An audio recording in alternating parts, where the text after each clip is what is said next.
Seperti mana yang kita sedia maklum, baru-baru ini operator air setiap negeri telah membuat pengumuman tentang pelaksanaan tarif bekalan air. So bila bercakap je pasal pelarasan tarif ni, I'm sure ramai orang akan tertanya-tanya, bila naik harga, contohnya, apakah kebaikan yang diorang akan dapat? Adakah kualiti air tu akan lebih bersih ke?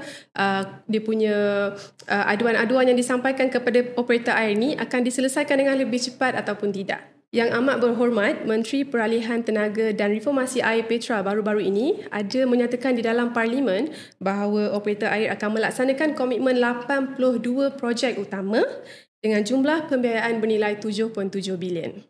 Satu kos yang sangat tinggi, namun persoalannya sekarang ni ialah bagaimana operator-operator air ini akan melaksanakan komitmen tersebut dan apakah manfaatnya kepada rakyat. Jadi, bagi mengupas tajuk ini pada hari ini bersama saya, 3 panel-panel hebat yang berusaha teknologi Tuan Haji Abdul Karim bin Endut, Ketua Pegawai Eksekutif Syarikat Air Terengganu. Kita ada Puan Izan Aziati binti Samsuri, Pengarah Kanan Bahagian Pelesenan dan Tarif Suruhanjaya Perkhidmatan Air Negara SPAN, dan juga kita ada Encik Ahmad Asri bin Kaldi, Ketua Unit Komunikasi Korporat Runhill SAJ. Selamat datang semua tuan dan puan. Terima kasih. Okay. Alright, so podcast kita pada hari ini bertajuk Komitmen Kami Untuk Semua. So bersama dengan 3 panel hebat ni kita sama-sama ulas. Alright, okay, let's go. Kita start dengan soalan yang pertama. Encik Asri boleh? Boleh, Ash. Okay, Encik Asri. Bagaimana Encik Asri boleh jelaskan komitmen projek utama yang akan dilaksanakan di Johor? Baik. Assalamualaikum warahmatullahi wabarakatuh. Salam sejahtera, salam maju Johor. Pertamanya, bagi pihak Rahim SAJ, kami nak ucapkan terima kasih kepada pihak SPAN kerana mengundang kami dalam podcast ini. Terima kasih Ash sebagai moderator pada podcast ini. Di Johor, komitmen kita berjalan terus. Sejak beberapa tahun kebelakangan ini memang kita telah naik taraf pelbagai jajaran pipe yang ada, khususnya pipe yang berada dalam keadaan uzur yang masih menggunakan asbestos dan sebagainya. Itu kita berjalan terus. Kedua, kita memang sebaik mungkin akan berusaha ke arah mengekalkan pencapaian NRW air tidak berhasil yang cukup baik dicapai oleh Rahim SAJ bagi Johor pada beberapa tahun kebelakangan ini. Dan ketiganya, kita nak fokuskan kepada pencapaian projek-projek yang akan datang. Khususnya jika saya boleh sebut di sini, pakej Layang 2 fasa 2 dengan kapasiti 160 juta liter sehari, pakej Semangga yang berkapasiti 50 juta liter sehari, dan juga Semangga 3 dengan kapasiti 120 juta sehari. Projek-projek ini penting kerana kita dapati dengan kekangan tuntutan pembangunan ekonomi yang amat mendesak di Johor, yang berjiran dengan salah sebuah kuasa ekonomi terbesar di dunia. Kita menjadi kawasan yang amat strategik dalam pembangunan ekonomi. Jadi tuntutan ke arah penyediaan bekalan air itu makin meningkat. Jadi mahu tidak mahu, Rahim SAJ terpaksa bersiap siaga dengan untuk memenuhi tuntutan berikut, dan insya-Allah kita akan laksanakan dengan sebaik mungkin. Itu yang kita harapkanlah, I'm sure, right? Macam Tuan Haji Karim sendiri, untuk Terengganu dengan kos pembiayaan yang sangat besar 7.7 bilion ya. Macam mana pula Terengganu akan komit kepada komitmen yang dinyatakan tersebut? Okay, terima kasih Ash. Terima kasih SPAN kerana menjemput syarikat Air Terengganu hari ini. Jauh kita datang kan. Di Terengganu dia ada perbezaan lah kalau nak dibandingkan dengan Johor yang berjiran dengan negara yang maju tu. Terengganu negeri yang berasaskan pelancongan. Jadi untuk membuat perancangan di negeri Terengganu ni, demand untuk bekalan air tu dia seasonal.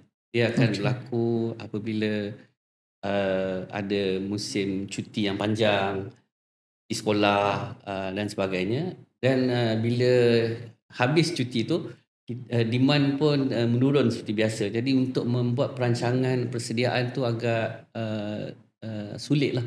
Dia bukan secara progresif. Jadi di negeri Terengganu, kalau kita berdasarkan pada semasa, kita ada result margin yang dikira di dalam zon selesa, melebihi 20% result margin kita. Maknanya kita ada keupayaan 20% melebihi demand yang peak tu. Akan tetapi seperti yang saya maklumkanlah, pelancongan ni dia seasonal kan. Dia bila habis semasa COVID hari tu ada kesan yang besar, tapi selepas COVID bila semuanya telah mula keluar melancong semula, demand tu meningkat. Jadi di negeri Terengganu dalam 3 tahun yang terakhir ni ada banyak loji-loji yang baru yang telah kita mulakan operasi, siap dan mulakan beroperasi.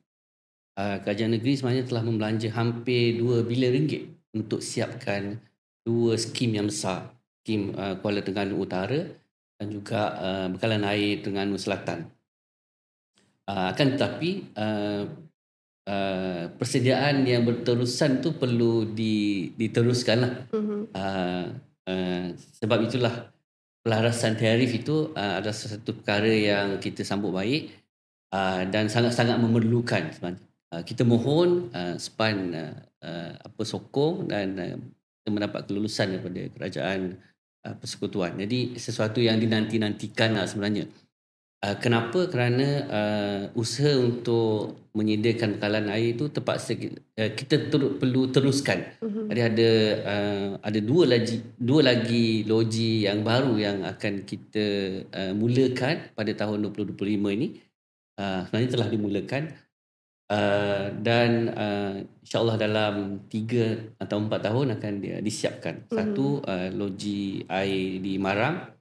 Marang adalah satu-satu daerah yang tiada loji pengeluaran air di Terengganu ni. Jadi dia import air daripada Kuala Terengganu. Apabila Kuala Terengganu walaupun daerah yang ada reserve margin yang tinggi, akan tetapi pembangunan juga berlaku di Kuala Terengganu, dan Marang sendiri memerlukan loji rawatan yang khususlah untuk daerah Marang. Itu akan kita mulakan dalam masa yang terdekat. Dan ada lagi satu loji yang baru yang sedang dijalankan di kawasan Tasik Kenyir, kawasan pelancongan dan juga kawasan hub yang barulah untuk tenaga hijau dan sebagainya. Jadi dua-dua ni sedang kita telah mulakan di peringkat awal dan akan disiapkan dalam tahun 27 dan 28 lah, insyaAllah. Bagi Ash yang tak tahu tentang industri air ni kan, berapa lama sebenarnya masa yang diperlukan untuk sesebuah loji itu? Bila you nak buat loji, how long it takes actually untuk siap selesai? Berapa lama? Okay. Jawab. Bila kita membuat satu skim bekalan air ni, dia bukan hanya pembinaan loji itu sendiri. Pembinaan loji itu mungkin 3 tahun. Akan tetapi ada jajaran pipe yang akan datang bersekali dengan skim tu, dan juga tangki imbangan yang kita perlu bina yang baru.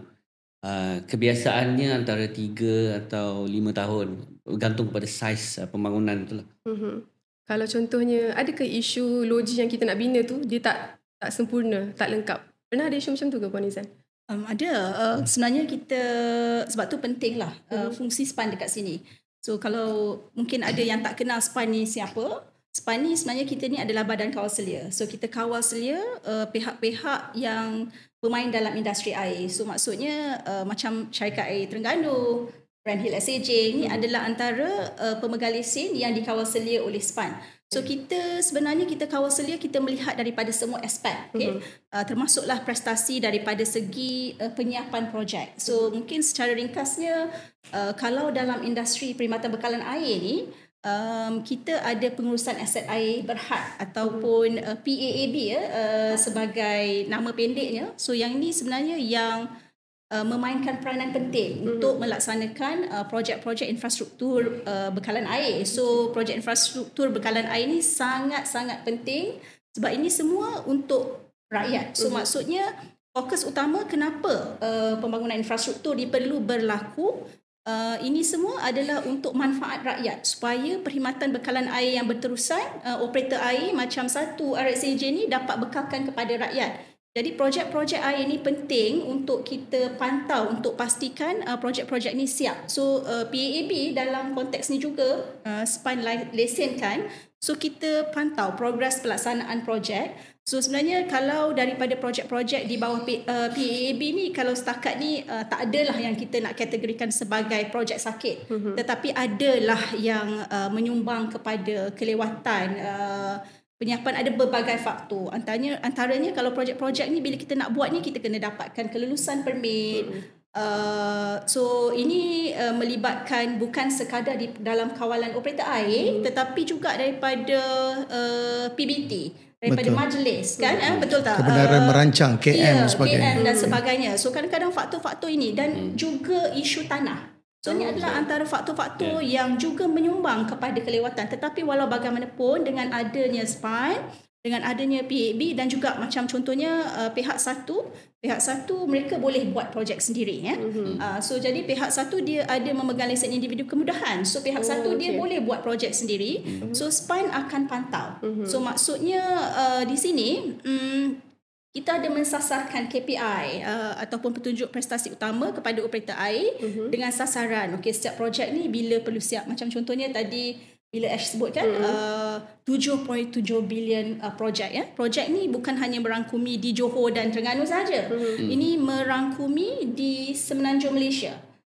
Di negeri-negeri yang dikawal selia oleh SPAN, ini adalah jumlah projek yang mereka telah rancang dalam rancangan perniagaan yang SPAN semak luluskan dengan projek utama lebih kurang 82 projek utama. So dengan pelarasan tarif yang telah berlaku, jadi pihak operator air ni kenalah laksanakan projek supaya rakyat, pemain kita tahu ya dekat luar sana, commercial, industri-industri luar di sana, mereka memerlukan air. Sebab kalau macam kita tengok juga daripada segi operator air kita ni, kita ada yang kategori yang terkehadapan sikit lah. Ada yang daripada segi prestasinya terkebelakang sikit.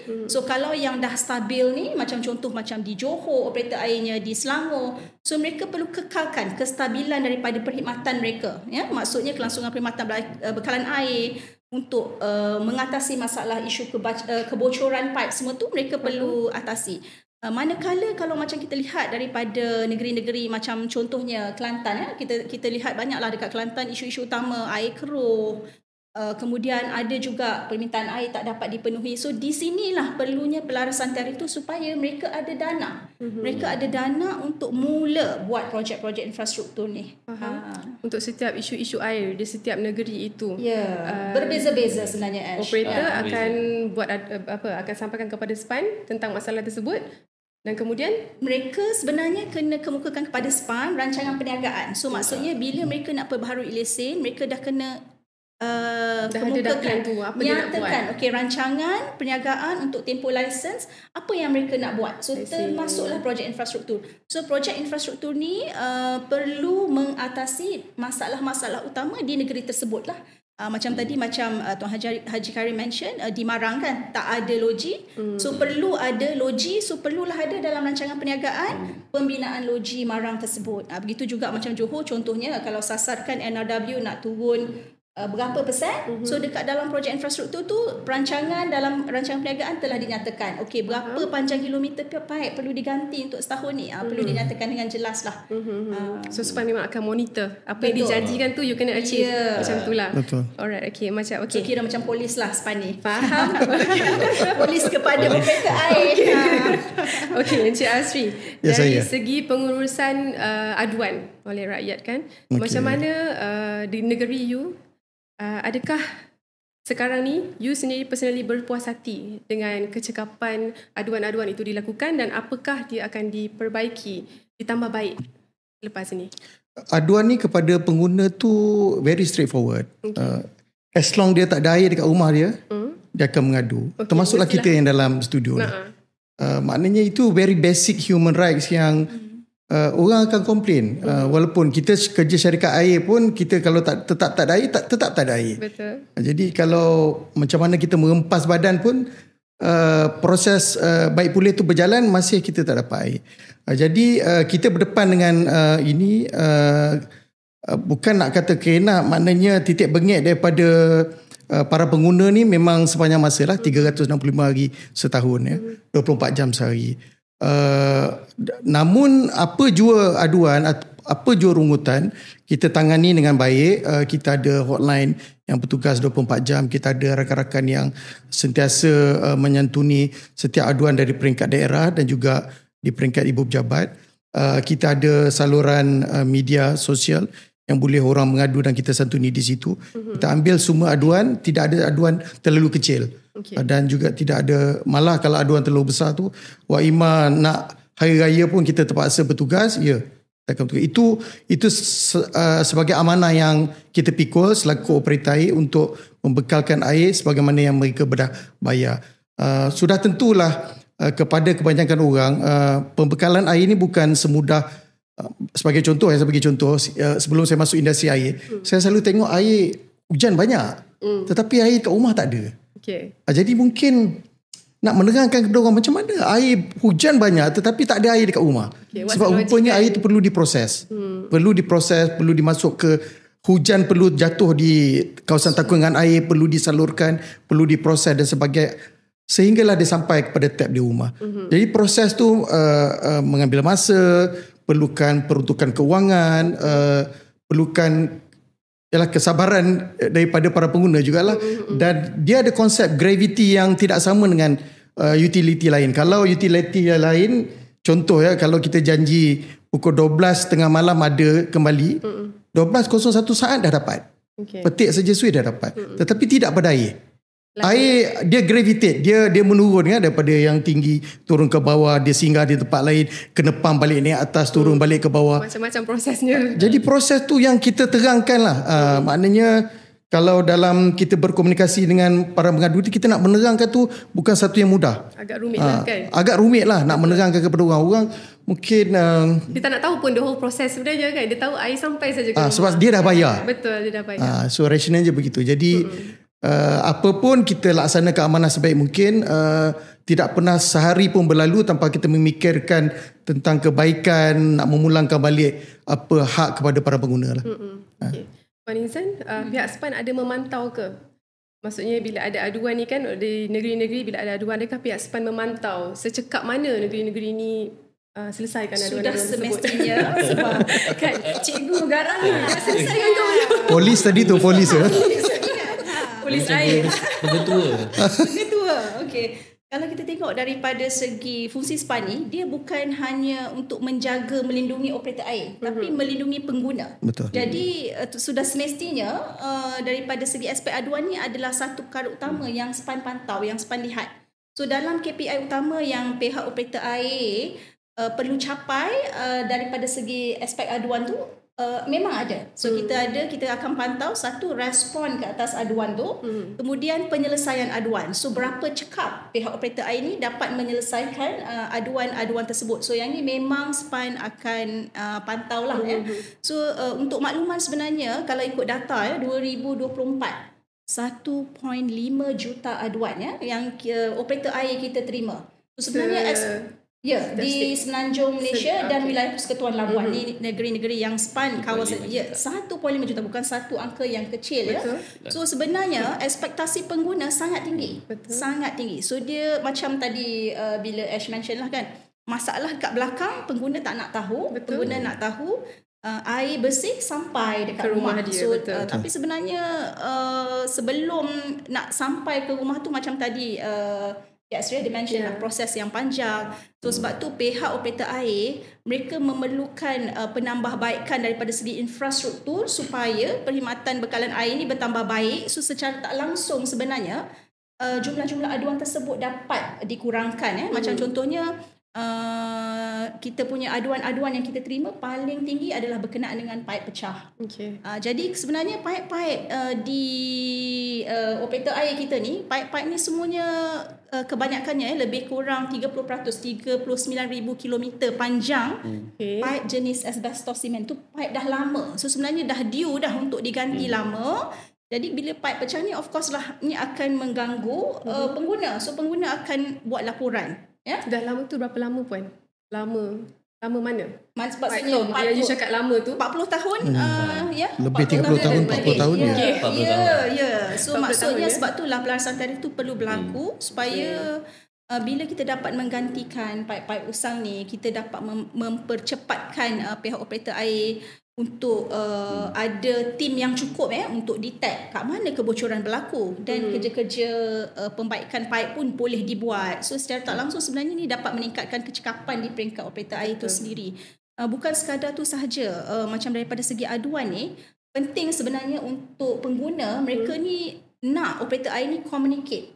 So maksudnya dia dah tahu dah gangguan bekalan air, tapi dia nak tahu apa proses-proses yang pihak operator air kita ni ambil. Sebab tu kalau kita tengok macam saya tak pasti satu, tapi kalau macam Selangor, operator air, pengurusan air Selangor, mereka ada apps. So dekat dalam tu mereka communicate kepada pengguna, maklumkan. So yang ni kat mana kawasan, dia boleh tahu kat mana kawasan laporan telah diterima, apa tindakan yang telah dibuat. So yang ni yang sebenarnya pengguna kita harapkan lah. Alright. Soalan seterusnya ya, Tuan Haji Karim ni maybe agak sensitif sebab dia melibatkan kewangan. Tapi saya tertarik tadi dengan Pak Izan punya statement 1.5 juta aduan. Jumlah aduan. Saya tengok Terengganu 45,000 saja. Jadi Terengganu tak adalah banyak. Tapi untuk kami memang banyak 45,000 aduan setahun. Sebab dia kita tengok juga daripada segi jumlah pengguna kan macam di paling besar pengguna di Selangor. Kemudian Johor lah pengguna tu yang daripada segi turutannya. Dan kadang-kadang juga Tuan Haji Karim, kita lihat kan pengguna-pengguna ni dia pun kalau kita lihat ya, pengguna di kawasan urban mereka lebih peka dan mereka punya ekspektasi lebih tinggi. Sebab tu kalau kita tengok dekat kawasan-kawasan ni dia punya aduan lebih tinggi. I believe so lah kan. Betul? Alright, Tuan Haji Karim, kalau boleh jelaskan macam mana operator memastikan ketelusan dan accountability dalam perbelanjaan hasil daripada pelarasan tarif yang dilakukan ni? How do we make sure? Soalan tu macam agak sensitif kan. Tapi let's be transparent. Betul. Kita terbuka hari ni. Kita mula dengan policing. Regulator. SPAN as a regulator, dia ada garis panduan yang dikeluarkan. Maknanya dari segi teknikal ada garis panduan, dari segi komersial pun ada garis panduan supaya kita tak berbelanja melebihi apa yang sepatutnya. SPAN ada keluarkan garis panduan supaya ada, sebagai contoh tender terbuka, sebagai contoh garis panduan teknikal. Jadi kalau yang tidak perlu stainless steel, kita tak buatlah stainless steel, contoh. Itu satu lah. Dan di peringkat operator, saya percaya setiap syarikat kita ada garis panduan dalaman dari segi di peringkat tertinggi seperti lembaga pengarah, dan kalau di satu kita syarikat kerajaan negeri. So ada cara berbelanja tu ada atau cara atau garis panduan yang dikeluarkan oleh kerajaan negeri. Kena patuhi lah. Jadi kita tak boleh suka-suka hati. Priority tu ada dan sebagainya. Dan tadi Puan Izan ada mention kita ada business plan yang kita submit. So, kita tak berbelanja tersasar lah daripada business plan yang kita dapat kelulusan daripada SPAN. Jadi dari segala aspeknya, perbelanjaan tu daripada pendapatan, contoh pelarasan tarif tu, perbelanjaan tu dilakukan secara regulated lah, saya kata. Alright, baik. Alright, Ash, dah ada soalan terakhir untuk Tuan Haji Karim dengan Encik Ahmad Asri. InsyaAllah kita dah nak sampai kepada penghujung episod kita. Cepat je masa berlalu, Ash. Betul. Apakah pelan jangka panjang operator untuk memastikan kesan positif daripada projek-projek yang akan dilaksanakan untuk sampai ke pengguna tu? Apakah pelan jangka panjang? Encik Asri. Boleh, silakan. Kalau di Terengganu, dulu kita ada legacy issues lah. Kita lama kita tidak ada pelaburan untuk bekalan air.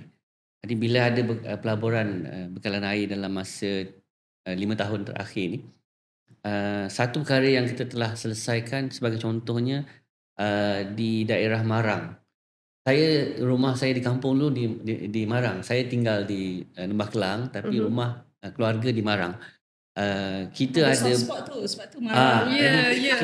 kita ada isu bila balik pulang hari raya, keluarga saya, anak-anak saya memang tak suka. Saya rumah nenek tak ada air.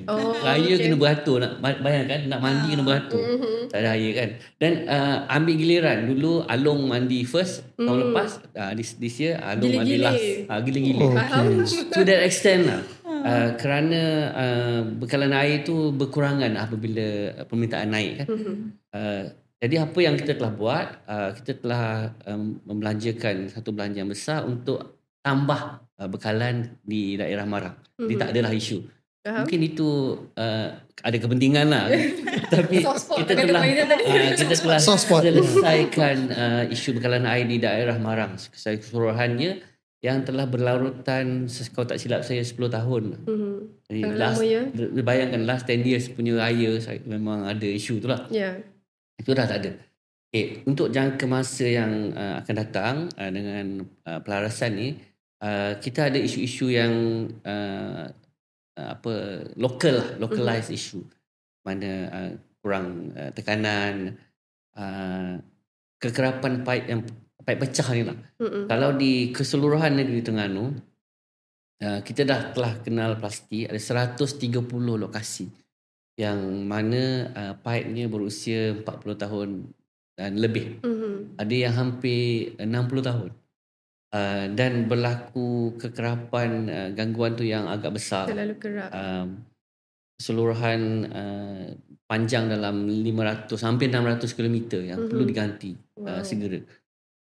Jadi pelarasan ini kita telah pun buat ranking di mana kawasan mana yang perlu diatasi dahulu mengikut kepentingan. Dan untuk jangka masa yang panjang, selain daripada tambahan reserve margin tu supaya ada air bila waktu puncak, kita juga nak perbaikilah kawasan-kawasan yang kerap mudah terganggu dengan kekerapan pipe bocor dan pecah yang banyak tu. Kita akan buat penggantian pipe secara keseluruhan. Tapi dia ambil masa yang panjang. Mungkin kalau ikut perangkaan kita dalam 15-20 tahun untuk kita ganti keseluruhannya pipe-pipe yang telah melepasi jangka hayat tu. Yelah, faham. Dengan usia pipe yang sangat lama itu, dengan kepanjangan pipe tersebut, saya rasa mesti lama lah. Kan, it's gonna take time untuk secara berperingkat lah. Betul, secara berperingkat. Dia takkan berlaku serta-merta lah.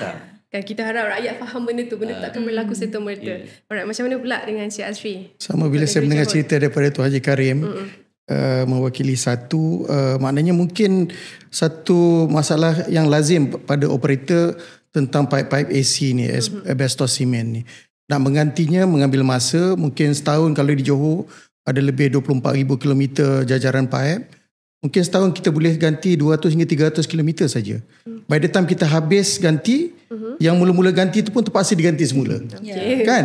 Jadi 24,000 km ni panjang. Ibarat daripada Malaysia pergi ke New York, patah balik dan sempat pergi ke Jepun. Begitu. Jaraknya mungkin 1/3 ukur lilit dunia. Jadi mengambil masa. Jadi Rahil SCJ sendiri memperuntukkan lebih 3 bilion untuk beberapa dekad akan datang, untuk kita berfokus untuk penambahbaikan, mengganti pipe-pipe yang uzur, sistem pengagihan air juga. Kita bertekad untuk mengurangkan NRW, dan pada masa yang sama kita juga mahu memperkasakan sumber manusia, tenaga manusia yang mungkin akan satu masa akan ada ketandusan. Kita tak nak operator air ni nanti jadi organisasi yang tua. Ramai orang terlampau lama, 20, 30 tahun, 40 tahun kerja. Kita nak generasi muda mengambil alih, menjadi subject matter expert dalam bidang pembekalan air. Itu tekad kami di Rahil SCJ.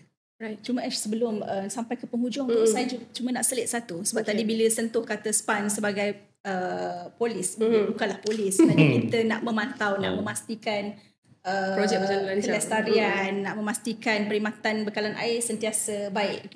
So saya cuma nak highlight lah kepada pengguna dekat luar sana, bukan sahaja SPAN sekarang ni. In fact, pihak pengguna sendiri boleh untuk memantau bersama-sama SPAN, sebab komitmen projek Apex oleh operator air ni melalui pelarasan tarif pihak SPAN kita dah paparkan di dalam website. Dan kemudian pihak operator air sendiri juga kita telah meminta pihak operator air nanti progres pelaksanaan projek masing-masing mereka perlu update dalam website masing-masing. Jadi sebab tu saya nak gesalah untuk kita nak memastikan kita punya perkhidmatan bekalan air ni ke tahap yang sangat baik, yang sangat mampan. So bukan sekadar SPAN, pengguna pun boleh sama-sama memantau. Itu yang saya nak highlight lah. Alright. Tambahan Ash. Okay. Alright. Begitulah pandangan daripada tiga tetamu. Okay, sorry, I have to retake that one. Begitulah pandangan daripada tiga tetamu khas kita pada hari ini. Sudah tentu komitmen yang telah dibentangkan dalam Parlimen bukanlah sesuatu yang akan dirasai serta-merta. Tapi kami pasti segala usaha yang akan dilakukan adalah untuk generasi akan datang dan untuk kebaikan kita bersama. Terima kasih sudi bersama saya pada hari ini Puan Izan, Tuan Haji Karim dan juga Encik Asri. Kita jumpa lagi di lain masa. Terima kasih. Thank you Ash.